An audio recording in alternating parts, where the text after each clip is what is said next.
Now, in a video that will probably worry my mother and cause some of you to feel strangely aroused, I want to talk about attachment metaphors, or the structure of attachment metaphors more importantly. Now, attachment metaphors are a key feature in the levels 1 and 2 of Metaphors of Movement training. There's a particular structure that I teach in how we work with attachments. But I thought what I'll do is also put some additional information out there for people around the structure of attachments. Now, one of the most common ones that I see, and I think this might be a British thing, a British bias, because we have a real strong tradition of hanging people. Don't do it anymore, unfortunately. I can think of a list of people I would. Anyway, attachment metaphors have a number of things. There is the attachment, how it is attached, what is attached, and what's at the other end of it.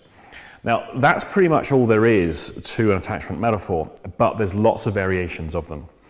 For example, in the hanging metaphor, which is very common, more often than not, the person is on an elevated platform. In the classic hanging scenario, it might be a stage, it might be an execution type thing like a ladder or something else.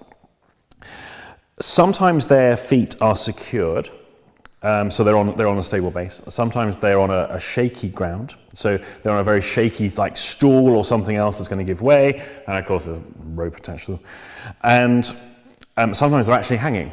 Now, as referenced elsewhere, metaphor as an experience is timeless. There is no chronology in metaphor. There's no past, beginning, middle, and end. It's just a permanent now. There's no chronology in metaphors.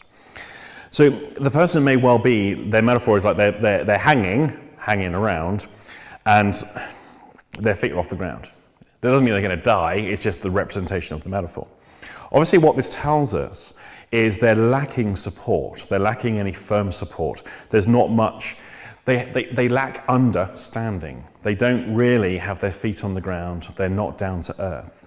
They do have some support, but the support they have probably isn't the best kind of support and not the support they wanted. Basically, this is the support that will be the death of them in the end, eventually, metaphorically speaking. Which of course also takes us into another metaphorical taxonomy of the hurts, but that's a whole different video in itself. So if I'm in the air, I'm lacking understanding from other people. There's nothing underneath me. I'm not standing on my own 2 feet. And the only thing that keeps me upright here is the support that I get that I don't necessarily want. It also puts me in an interesting position in terms of identity. If I'm condemned, I'm getting support provided to me as a condemned person, hence why the support isn't so good. So a lot of identity stuff gets given away. If I'm on a stool that's wobbly, for example, or if I'm on shaky ground, that can happen quite often. Again, I've got some support, but the support is shaky. The support is unstable. It could give way at any moment, and in which case that would be the death of me and so on. What else have we got? We've got a lot of tension that can be here. I give it my full weight. I'm held up and hanging around. Right, we'll go on to another one.